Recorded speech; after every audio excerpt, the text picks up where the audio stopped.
Oi, Tati, tudo bem?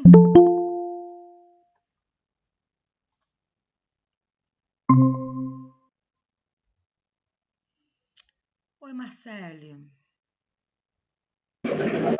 Boa noite. tudo bem? O que é Tudo. isso aqui, meu Deus? Essa plataforma é muito complicada. Eu vou pedir para vocês, quando estiver terminando, porque eu acho que eu não vou.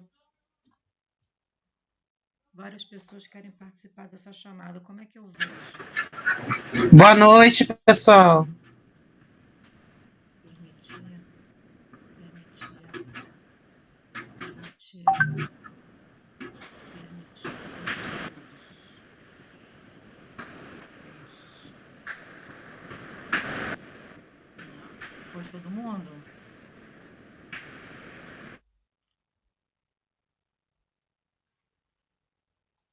Foi todo mundo? Mais alguém?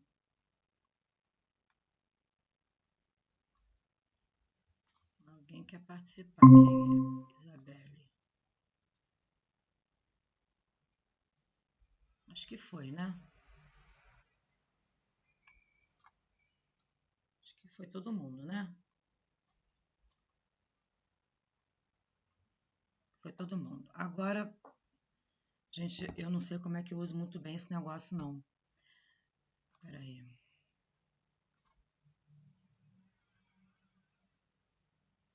Tem uns pontinhos que eu posso ajustar a tela.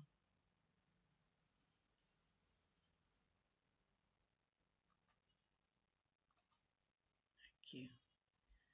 Tela cheia. Não, já tá. A minha internet está muito ruim. Fiquei sem luz o dia inteiro hoje. Tá muito ruim. Bom, vamos lá, pessoal. Eu queria que o meu rosto ficasse na tela inteira, mas não tem problema não, que aí tá aparecendo o rosto de todo mundo, tá? Bom, tá gravando já. Para quem não me conhece, eu sou a Renata. Sou a professora de administração. Tenta ajustar a visualização.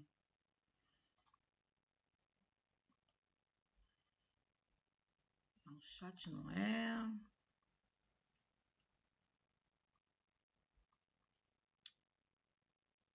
Três pontinhos aqui. Nos três. Remover esse bloco, minimizar, fixar na tela. Será que é isso?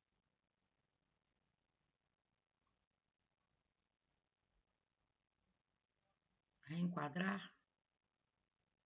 Não. Não sei. Peraí. Ajuste a visualização. Automático, dinâmico. Será que é isso? Destaque.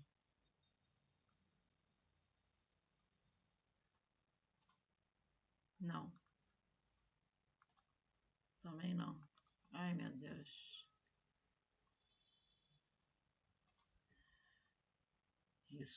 Isso me causa uma irritação. Vocês nem imaginam. Vamos lá. Vamos lá. Cadê minha cara agora?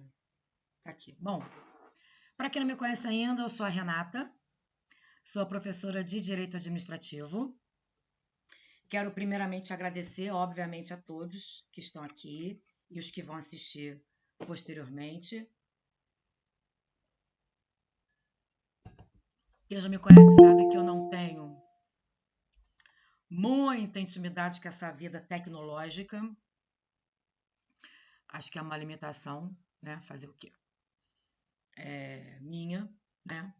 Importante é que está todo mundo aqui e a gente hoje vai começar a falar sobre o nosso concurso, que é o concurso que vocês desejam, que é o do TJ. A gente não tem edital ainda, a única coisa que a gente sabe é que vai ser a FGV, né?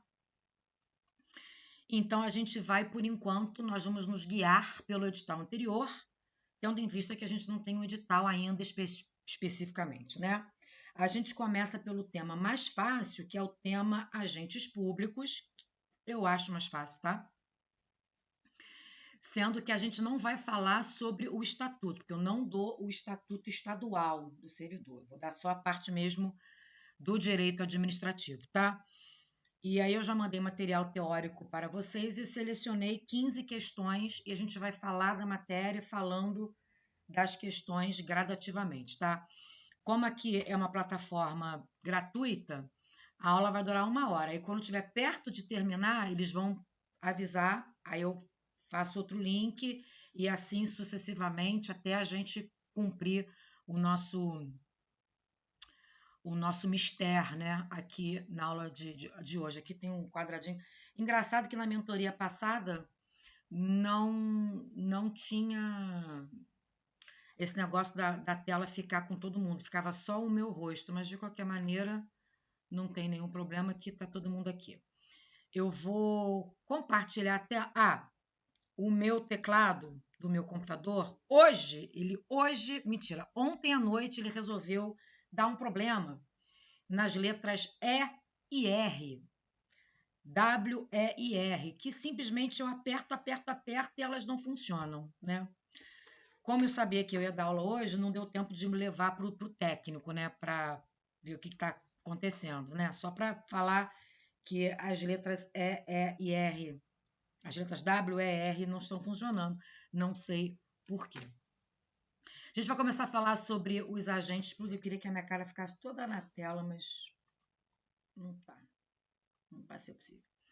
Deixa eu ver como é que eu compartilho tela para compartilhar o material. Vocês, por favor, se quiserem perguntar, pode abrir o microfone, pode abrir o vídeo. Aqui não tem essas paradas não, tá? Tem um computador com uma seta. Não tem, não. Tem um computador com uma seta. Compartilhar a tela. Aqui, janela. Aqui. Pessoal, tá aparecendo para vocês?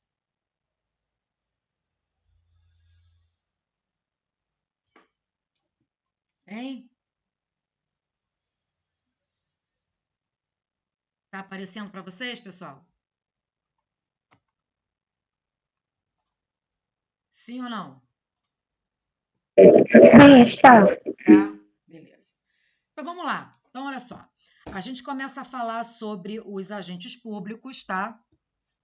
E aí, eu tenho que te falar primeiramente o conceito de agente público, tá?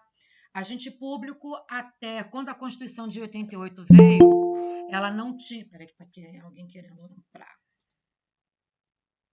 Cadê? Vitor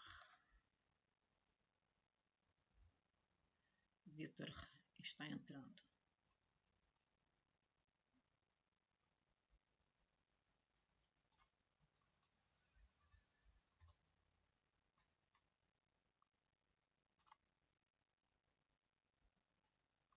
Não é isso aqui. Parar e vamos fazer novamente. Peraí.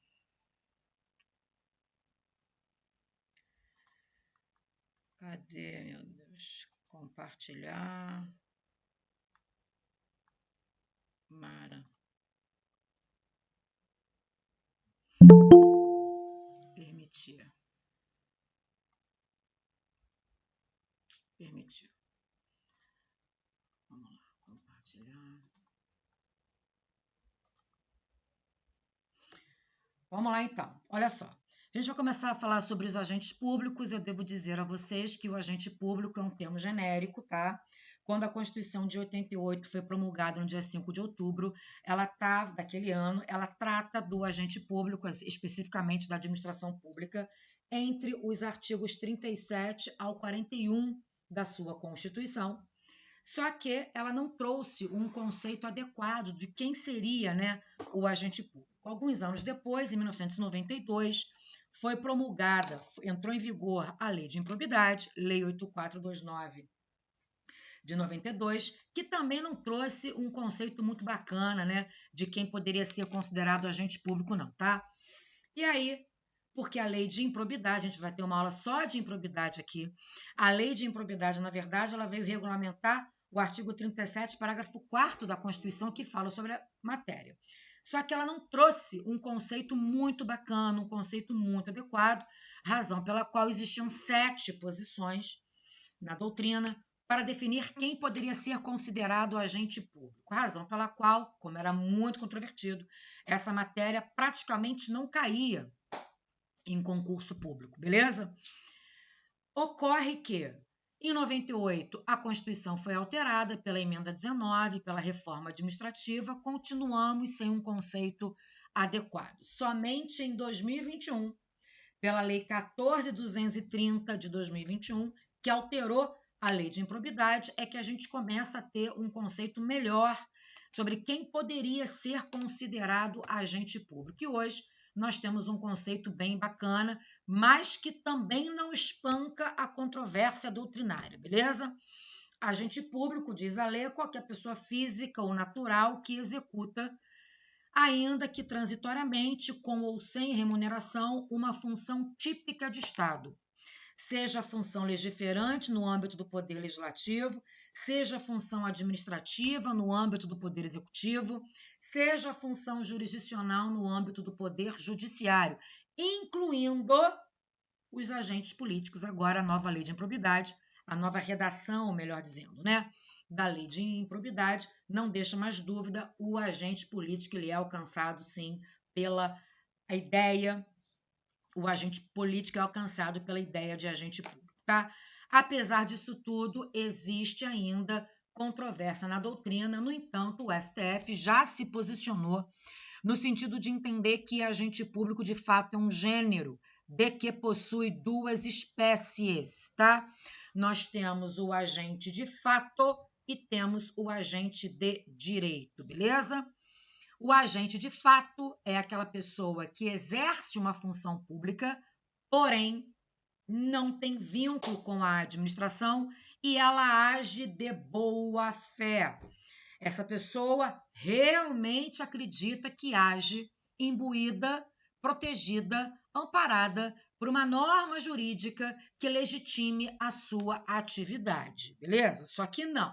Até porque se a pessoa estiver de má fé, além de não ser considerado um agente público, não é considerado um agente de fato, não vai ser considerado, e estará praticando o crime previsto no artigo 328 do Código Penal, que é o crime de usurpador de função pública.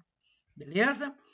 Agente de fato se subdivide em agente de fato necessário e agente de fato putativo, tá? Agente de fato necessário, também chamado de voluntário, é aquele que age nas situações de calamidade, nas situações emergenciais. Deixa eu ver que tem gente querendo entrar aqui. Tem gente querendo entrar? Ele age nas situações de aqui. Permitir. Ele age, o agente de fato necessário, ele age nas situações emergenciais, nas situações de calamidade, beleza? Esse é o conceito. O agente de fato putativo, alguns autores também chamam de imaginário, mas é pouco provável que você encontre na sua prova essa nomenclatura imaginário, tá? É muito mais provável que você encontre. Já permiti a Diana entrar. É muito mais provável que você encontre na sua prova a terminologia agente putativo. Pessoal, o termo putativo no direito significa uma pessoa que incorre em erro. É isso. Conduta putativa é aquela pessoa que tem uma falsa percepção da realidade e que, portanto, incorre em erro.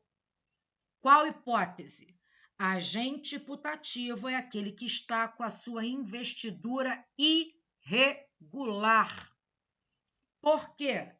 Porque o concurso que a pessoa fez foi anulado. Concurso foi anulado, só que a pessoa não sabe disso ainda, não foi oficialmente notificado de que o concurso foi anulado, e a pessoa continua trabalhando lá como se nada estivesse acontecendo, como se nada estivesse ocorrendo, e continua trabalhando lá de boa fé, quando na verdade o vínculo dela nem existiu. Veja bem, não há que se falar em ruptura do vínculo, tá bom? Não há que se falar em ruptura do vínculo. Quando o sujeito, o vínculo dele já foi rompido, por exemplo, uma aposentadoria, e a pessoa continua a trabalhar sem saber, não é o que a doutrina conceitua como agente de fato putativo. A doutrina conceitua agente de fato putativo como aquela pessoa que age de boa fé, porque a sua investidura está irregular. Veja bem, se a pessoa teve o vínculo rompido, a investidura dela não está mais irregular. Não há que se falar em investidura irregular. Veja, entende? Porque se em algum momento a investidura dela estava regular, só que o vínculo foi rompido. Não há que se falar em investidura, em irregularidade na sua investidura, porque a investidura estava ok, só que o vínculo foi rompido, por exemplo, pela concessão da aposentadoria. É outra situação, é outra hipótese. O agente putativo, tá claro, pessoal? O agente putativo, ele nunca teve a investidura regular. A investidura dele sempre esteve irregular, só que ele não sabia disso e estava trabalhando lá como se nada estivesse acontecendo. São situações diferentes. Tudo bem? A questão que se impõe aqui é a seguinte: o Estado vai ser responsabilizado pelos danos causados pelo agente de fato? Resposta: depende. Qual é a palavra mais bonita do direito? Depende. Beleza? Depende de quê? Depende da aplicação ou não da teoria da aparência. Supremo Tribunal Federal entendeu que, no caso do agente de fato putativo, imagina que você passou para o TJ no concurso de 2022, beleza? Aí você passou, está trabalhando lá, feliz e contente, de repente o seu concurso é anulado, porque ficou provado que teve alguma fraude, por exemplo. Só que ninguém te avisou isso. Você não foi oficialmente notificado de que o seu concurso foi anulado. Aí eu chego lá, numa vara de família qualquer, para ver um processo meu, chego lá e vejo você trabalhando dentro do cartório da 18ª Vara de Família, com um crachá aqui escrito técnico judiciário, seu nome, sua foto. O que eu vou achar? Tu acha que eu vou achar? Eu vou olhar para você e falar assim, aquela pessoa ali, hein? Tô achando que o vínculo dela foi rompido, hein? Tô achando que a investidura dela tá irregular, hein? Concorda que não é razoável que a pessoa tenha esta percepção?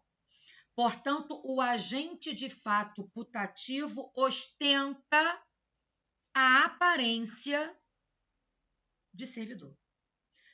Ele não ostenta a aparência de servidor? Ostenta. Portanto, o Supremo Tribunal Federal entendeu pela aplicação da chamada teoria da aparência para proteger o terceiro de boa-fé, que no caso sou eu, a vítima. Comecei a discutir com você, você vai e me xinga e eu achando que você é um servidor, beleza? O Supremo entendeu que, neste caso, o Estado será responsabilizado por conta da aplicação da teoria da aparência para proteger terceiros de boa-fé, para proteger eventualmente a vítima. Beleza? Agora, o sujeito que está ajudando lá na enchente, está ajudando lá numa calamidade pública, ele não ostenta a aparência de servidor. Ele não aparenta ser um bombeiro, né? Ele não aparenta ser um servidor da Defesa Civil, não é isso? Então, para o agente de fato necessário, não aplica-se a teoria da aparência. Portanto, o Estado não pode ser responsabilizado pelos danos causados pelo agente de fato necessário, somente pelo agente de fato putativo. Ficou claro? No entanto, olha lá, nas duas situações, tanto no necessário quanto no putativo, o vício está no elemento competência. Nenhum dos dois possuem atribuição legal para praticar nenhum ato da vida pública. Portanto, nos dois, o vício está no elemento competência. Ora, se o vício está no elemento competência, significa que nas duas situações haverá convalidação. Então, olha só. O Estado só vai responder pelos danos que o agente de fato putativo causar. Não, porque a ele aplica-se a teoria da aparência, mas não aplica-se para o necessário. Porém, nas duas situações, os atos praticados serão preservados, serão mantidos, aplica-se a ideia de convalidação. Agora, repara, o Supremo Tribunal Federal entendeu também o seguinte: nas duas situações, você visualiza eventualmente uma hipótese de responsabilidade civil. Só que a diferença é a causa de pedir. A causa de pedir é o que justifica o teu pedido numa ação judicial, né? O pedido na ação de responsabilidade é uma condenação, uma indenização. A diferença é a causa de pedir. No agente de fato putativo, qual foi a causa de pedir? O dano que ele te causou. No agente de fato necessário, qual é a causa de pedir? A omissão do Estado. Porque você concorda que a figura do agente de fato necessário só aparece por conta de uma omissão do Estado? Então, se você provar que o Estado se omitiu no que toca a não implementar políticas públicas para evitar a desgraça, a enchente, o Estado poderá ser condenado e você poderá ser responsabilizado. Agora, para o usurpador, isso, Isabelle, isso aí, exatamente essa hipótese aí, exatamente. Eu lembro exatamente essa hipótese que era a decisão do STF. Agora, no caso também já vi cair, no caso do usurpador de função pública, que não é agente público, o ato é considerado inexistente. Não é inválido não, tá? O ato é inexistente. Ok? São situações distintas, tá? Deixa eu compartilhar a tela, porque eu tive que parar, porque uma pessoa quis entrar. Vamos compartilhar novamente e vamos começar a fazer os exercícios.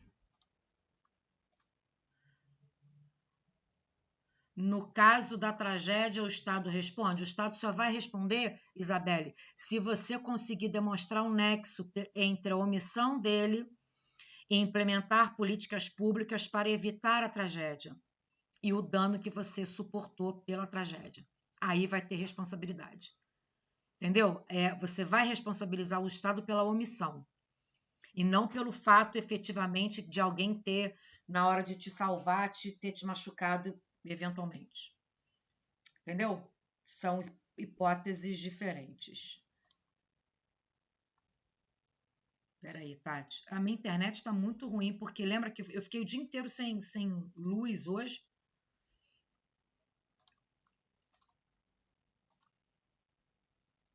Vamos lá. Primeira questão, vamos falar aqui da primeira questão, olha só, do MP aqui do Rio, desse ano. Olha só. João, servidor público do Estado Alfa, foi eleito prefeito.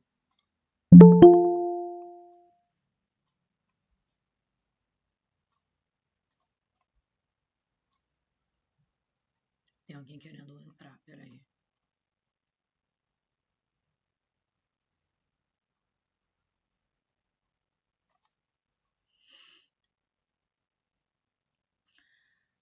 A ideia da convalidação é a seguinte.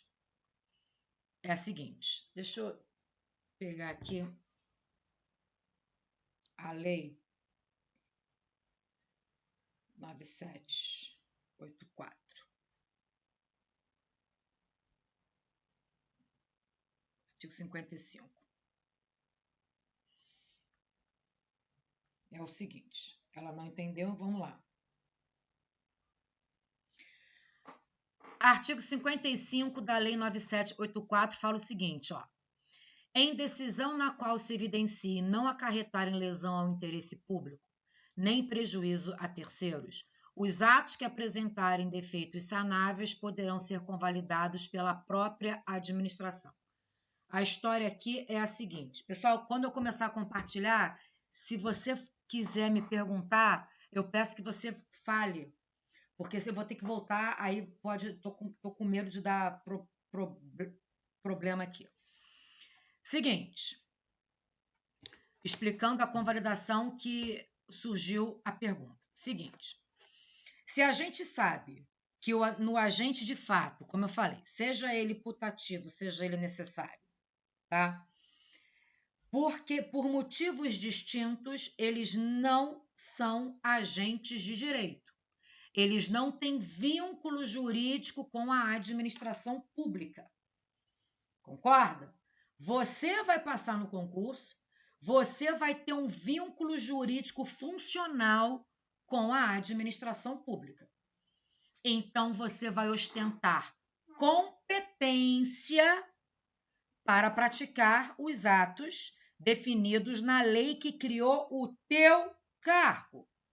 Porque, veja, a atribuição legal para praticar atos é conferida aos agentes públicos, aos servidores públicos, por conta da lei que criou aquele cargo que ele vai lá ocupar. Então, a regra de competência, ela nasce da lei. Então, só quem tem competência, atribuição legal para praticar atos na vida da administração pública, sempre objetivando a finalidade de interesse público, é quem ostenta a atribuição legal. E quem ostenta a atribuição legal é quem possui vínculo jurídico com a administração. Percebe? O agente de fato, ele não possui vínculo. Por isso que ele é agente de fato. O agente de direito é aquele que possui vínculo com a administração, o servidor público, os agentes políticos.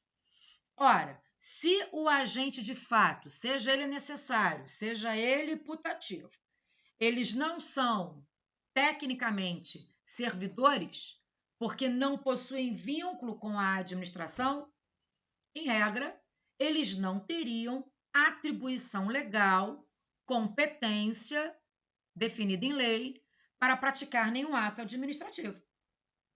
Percebe? A eles falece competência. Eles não possuem atribuição legal porque eles não são servidores públicos. Beleza? Mas eles praticam atos. Eles praticam atos porque estão enquadrados em determinada situação específica. Mas, sob o enfoque da atribuição legal, eles não têm atribuição, porque eles não são servidores públicos. Eles não podem praticar atos administrativos. Ficou claro até aqui? E aí o Supremo entendeu o seguinte: mesmo o agente de fato necessário, como o agente de fato putativo, apesar de não possuírem atribuição legal porque não são servidores, eles agem de boa fé, né? Então, se eles agem de boa fé, eles, apesar de não possuírem competência para praticar nenhum ato administrativo, eles agiram de boa fé. Então, se eles agiram de boa fé, embora não tenham atribuição legal, para proteger a coletividade, os efeitos dos atos que eles praticaram são preservados. sofrem a chamada convalidação. Então, imagina o exemplo que eu dei da pessoa que passou no último concurso do TJ e o concurso é anulado. Essa pessoa não é servidor. Essa pessoa é agente de fato putativo. Ela está agindo ali, está trabalhando, entre aspas, ali, porque acha que está acobertada pela norma jurídica que confere a competência para ela, só que ela não está. Imagina que essa pessoa pratica vários atos, alvará de pagamento, certidões, portarias, porque ela imagina ser servidora pública. Ela imagina possuir vínculo com a administração. Só que ela não tem, porque o concurso dela foi anulado. E é exatamente por isso que a investidura dela está irregular. Se eu aplicasse a regra geral, eu ia ter que anular todos os atos que essa pessoa praticou. Todas as certidões, todos os ofícios, todos os memorandos, todas as portarias, todas as resoluções, todas as ordens de serviço. Tudo eu ia ter que anular, justamente porque a pessoa não tem atribuição. Por que ela não tem atribuição? Porque, na verdade, ela não é um servidor. E por que ela não é um servidor? Porque o concurso foi anulado. Percebe? Então, se eu aplicar a regra geral, eu vou ter que anular tudo. Você concorda que vai ser muito pior, o impacto vai ser muito pior para a coletividade? Percebe? Então, como o vício, o defeito, encontra-se no elemento competência, a doutrina admite que, se um ato administrativo é praticado com vício no elemento competência ou no elemento forma, esse ato admite convalidação. Deixa tudo como está. Eu não vou anular, porque se eu anular, vai ter que retroagir e eu vou causar um impacto, eu vou causar um prejuízo infinitamente maior do que deixar tudo como está. E qual é o fundamento de deixar tudo como está? Qual é o fundamento da estabilização dos efeitos? É justamente a boa-fé. Essa pessoa não agiu de má-fé. Ela não fez de maldade, ela não fez de propósito. Ela não agiu de má-fé, ela agiu de boa-fé. Tanto agiu de boa-fé que ela é considerada agente de fato putativo. Porque se ela tivesse agido de má-fé, nem agente de fato ela seria considerada. Ela seria usurpadora de função pública. Entendeu? Ficou claro, pessoal? Ficou claro? Então, nos dois, no necessário e no putativo, aplica-se a convalidação, deixa tudo como está. Justamente porque eles agiram de boa fé. Mas a teoria da aparência, para gerar responsabilidade ao Estado pelos danos causados, é só para o putativo. Para o necessário, não se aplica essa regra, porque para ele não aplica-se a regra, não aplica-se a ideia da teoria da aparência. Ficou claro?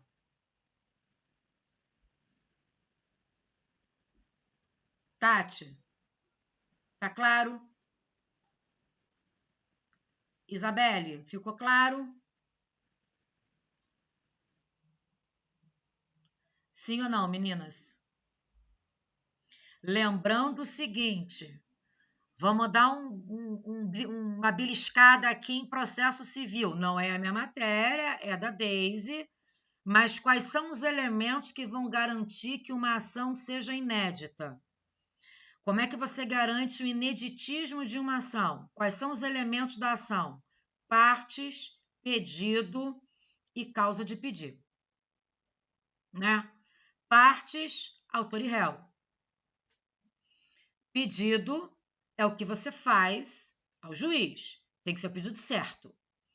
E a causa de pedir é o fato e o fundamento que leva ao pedido, que justifica o pedido. Isso tem que ficar muito claro, porque essa jurisprudência do STF é muito importante.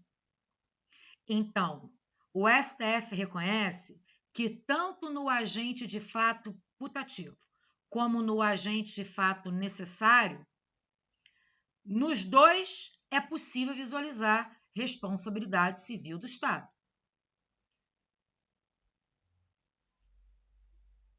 Não, putativo é diferente de necessário. Espera aí. Eu sou uma professora Ruth, espera aí.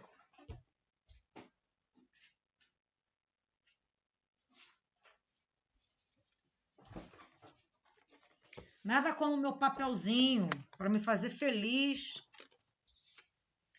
nessa noite de quinta-feira. Aqui.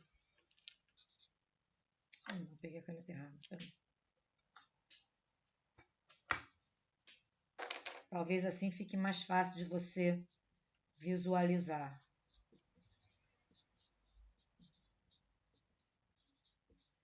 Agentes públicos. Primeira classificação. Agente de fato e agente de direito.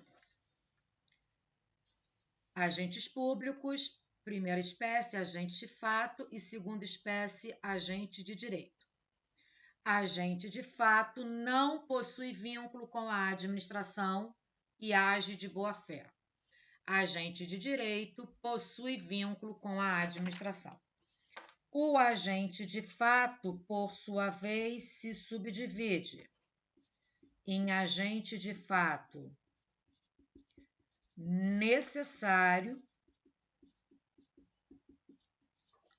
e agente de fato putativo, tá vendo? Tá vendo? O agente de fato necessário é aquele que age nas situações de calamidade. É o Zeca Pagodinho, é o Pedro Scooby.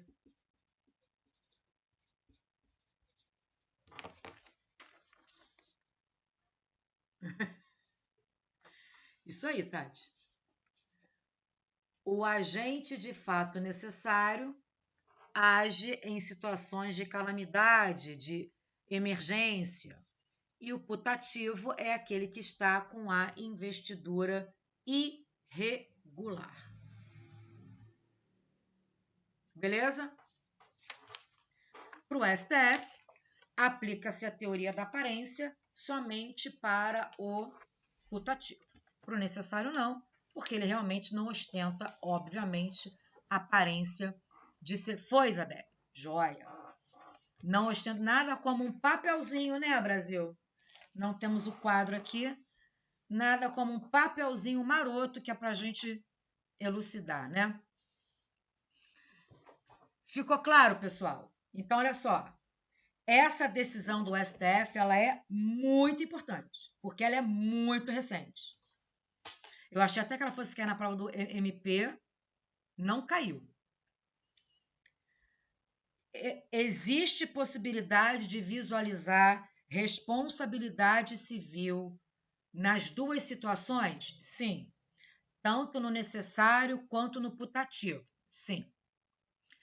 A diferença não é o pedido, não são as partes. A diferença é a causa de pedir.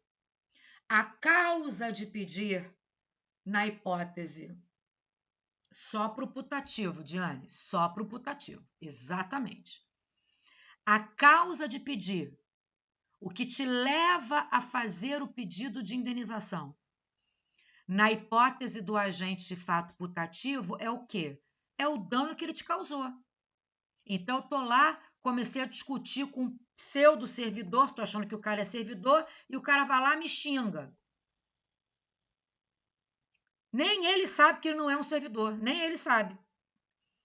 Nesse caso, pela teoria da aparência, o Estado vai ser responsabilizado. E aí, qual é a causa de pedir neste caso? É a conduta do agente de fato putativo. É o fato do cara ter te xingado, ter te humilhado, ter te avacalhado. Beleza? Então, o Estado vai ser responsabilizado pelos atos praticados pelo agente de fato putativo? Sim, por conta da teoria da aparência. Estava para proteger o terceiro de boa-fé, que é a vítima. Não, de cabeça eu não tenho, não, mas eu procuro e te mando. O número do julgado eu não tenho de cabeça, não. Tem algum informativo, mas eu mando para vocês. Agora, no caso do agente de fato necessário, que é o Zeca Pagodinho, ajudando as pessoas lá na enchente, ele está lá te ajudando sem querer, ele te machuca, te causa um dano. Nesse caso, o Estado vai ser responsabilizado? Não. O Estado não vai ser responsabilizado pelo dano causado pelo agente de fato necessário, porque a ele não se aplica a teoria da aparência. Não tem teoria da aparência, não tem como você responsabilizar o Estado. Porém, o Supremo Tribunal Federal entendeu que, teoricamente, nas duas situações você consegue visualizar, em tese, a possibilidade de o Estado ser responsabilizado. Tudo bem. A diferença é a causa de pedir. A causa de pedir, no caso do putativo, é o dano que ele te causou pela conduta dele, de ter te xingado.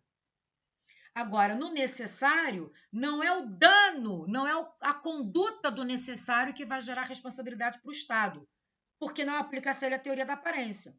Então, por que o Estado pode ser responsabilizado aí? Porque o agente de fato necessário, ele só aparece por conta de uma omissão do Estado. O Estado se omitiu. O Estado não deu conta do recado, ele se omitiu. E justamente por conta da omissão surgiu o voluntário para tentar resolver do jeito que dava a situação ali. Então, se você provar enchente no Rio Grande do Sul, se você provar que o Estado se omitiu no que toca ao implemento de políticas públicas para evitar a tragédia, aí você pode responsabilizar o Estado. Não pelo dano do necessário, mas pela omissão estatal no que tange ao implemento de políticas públicas. Ficou claro? Sim. Isso aí, Tati. Ficou claro, pessoal? Agora, nas duas situações, como os dois agiram de boa-fé, tanto o necessário quanto o putativo, os dois agiram de boa-fé. Então, os atos praticados serão mantidos, serão preservados. É a ideia de estabilização dos efeitos. Estabilização dos efeitos. Os efeitos ficam mantidos. Pode trazer a questão para a gente fazer. Os efeitos ficam preservados, os efeitos ficam mantidos. Pode trazer a questão para a gente fazer. Tranquilidade. Tudo bem até aqui? Agora, o agente de direito, ele se subdivide em 3. Ó.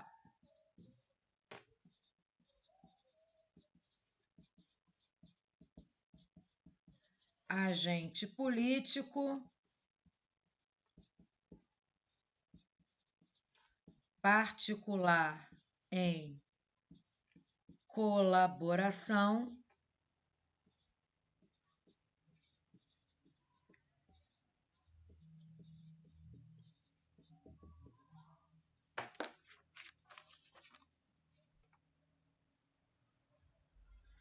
agente de direito possui vínculo com a administração, se subdivide em agentes políticos particulares em colaboração ou agente colaborador e servidor público ou agente estatal.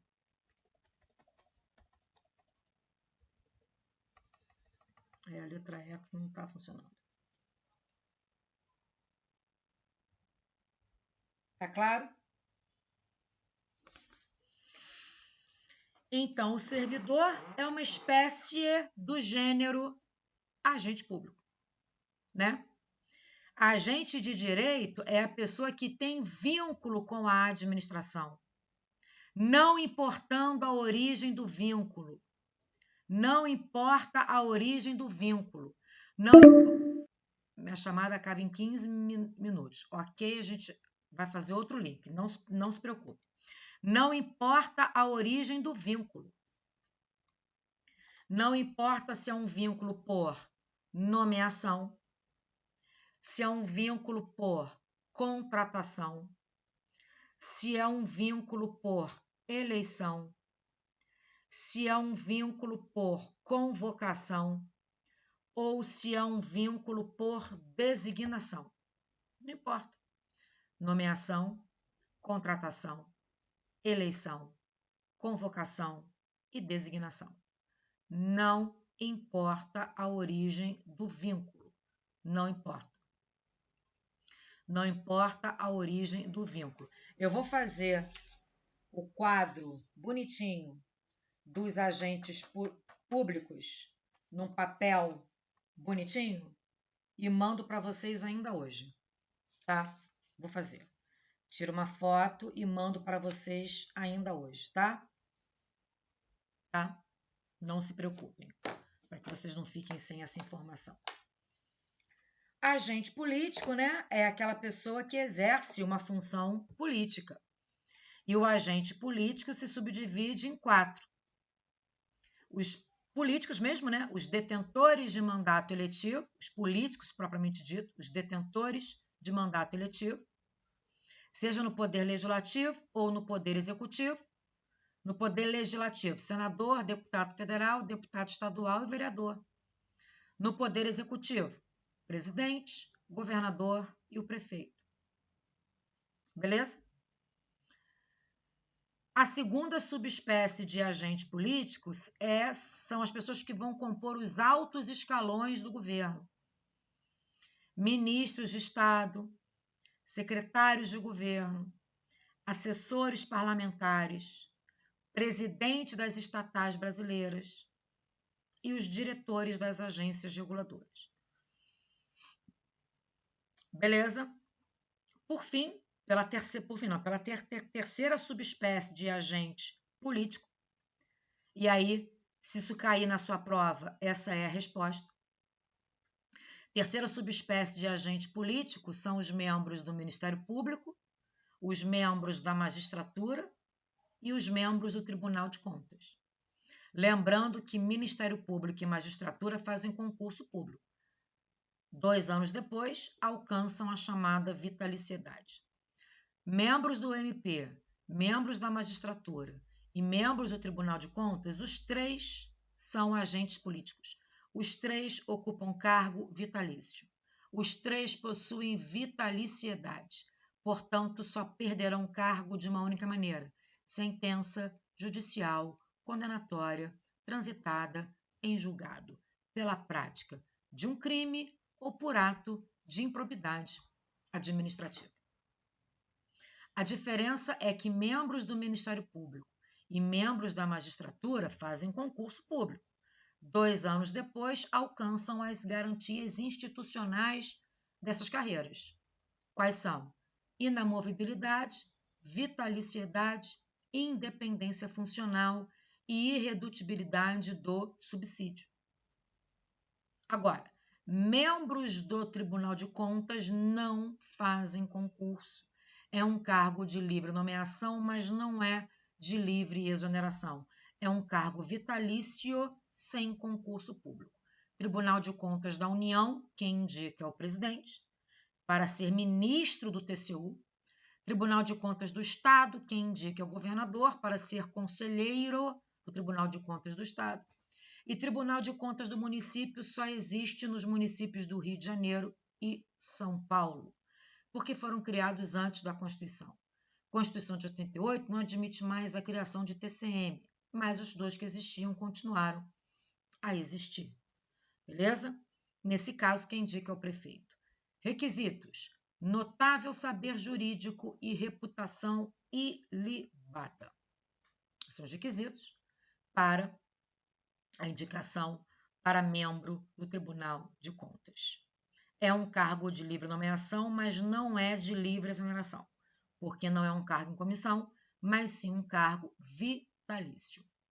Tudo bem? E a quarta subespécie de agentes políticos são as pessoas que exercem as funções diplomáticas: diplomata, cônsul e embaixador. É isso.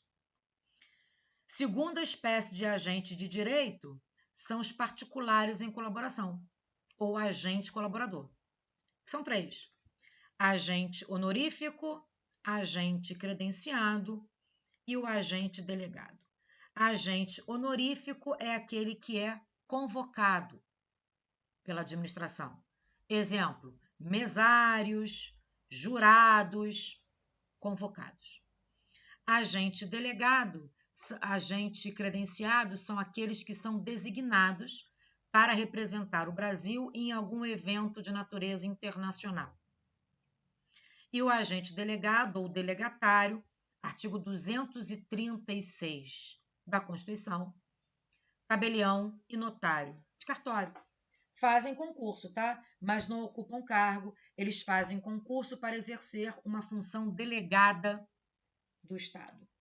E, por fim, o servidor. Vou botar tudo no papel e mandar para vocês hoje. Por fim, o servidor. Primeira coisa, servidor pode ser militar ou civil. O militar pode ser estadual, PM ou bombeiro militar, artigo 42 da Constituição. E militar pode ser federal, as Forças Armadas, Marinha, Exército e Aeronáutica, artigo 142. Militar e servidor não nos interessa aqui, porque não cai para a gente aqui. O que nos interessa é o servidor civil, né? Que se subdivide em 3. Servidor estatutário, servidor seletista e o temporário, né? Esses 3 são os servidores públicos. Essas pessoas, nem todo mundo aí faz concurso, estatutário, seletista e temporário. Nem todo mundo aí faz concurso, tem gente aí que não faz concurso, temporário não faz concurso. Temporário está no 37, inciso 9 da Constituição. Ele é contratado diretamente para exercer uma função temporária, é o regime especial, sem concurso público. Sem concurso público. O máximo que pode acontecer é o tal do PSS, Processo Seletivo Simplificado. É uma exceção à regra do concurso. O que justifica essa contratação imediata sem concurso é uma situação de excepcional interesse público. Beleza? Seletista, quem faz Renato. concurso. Oi? Desculpa. Não, pensei que já tinha acabado para eu tirar uma dúvida, mas aí continua então. Pode falar. É porque eu me perdi, que foi ai meu Deus, honorífico, né? Aí credenciados, que seria o tabelião. Credenciado é quem é designado para representar o Brasil em um evento internacional. Tabelião e num evento são os delegados ou delegatários. Tá bom. Era isso. Tabelião é nos delegados, tá bom. Isso. Obrigada. Mas quando acabar a aula, eu vou fazer bonitinho essa divisão para vocês. Vou tentar fazer no computador, mas no computador eu não sei se eu vou conseguir não, porque eu sou meio devagar para essas coisas tecnológicas da vida moderna. Mas na mão eu consigo fazer. E faço tudo bonitinho para vocês e mando no grupo, para que vocês passem a limpo. Para que vocês tenham isso e passem a limpo. Vou fazer melhor, porque isso aqui está meio bagunçado. Vou fazer com todas as subdivisões, tudo legalzinho. Deixa eu ver quantos minutos faltam. Deixa eu ver. 6 minutos. Só para a gente finalizar aqui, para a gente fazer um outro link. Servidor estatutário não significa dizer que o cara fez concurso. Servidor estatutário significa que ele é regido pelo Estatuto Funcional, que é o conjunto de regras que cuida dessa qualidade de servidor. O estatutário pode ser efetivo ou comissionado. O servidor efetivo, é o seu caso, é quem faz concurso. Artigo 37, inciso 2º da Constituição. O servidor comissionado é uma exceção à regra do concurso. Então, quais são as exceções à regra do concurso público? Artigo 37, inciso 5º, que é o comissionado. Artigo 37, inciso 9º, que é o temporário. E o artigo 198, todos da Constituição. Não esquece o 198, hein? Agente de saúde e combate às endemias, tá? Também não fazem concurso não, tá? Fazem no máximo o tal do PSS. Tudo bem, gente? Sim ou não? Essas são as exceções à regra do concurso. Olha aqui, Tati, artigo 198 da Constituição. Olha lá. Artigo 198, parágrafo 4º da Constituição. Os gestores locais do Sistema Único de Saúde poderão admitir agentes comunitários de saúde e agentes de combate às endemias por meio de processo seletivo público, de acordo com a natureza e complexidade de suas atribuições e requisitos específicos para sua atuação. Artigo 198, parágrafo 4º. Eles não fazem concurso.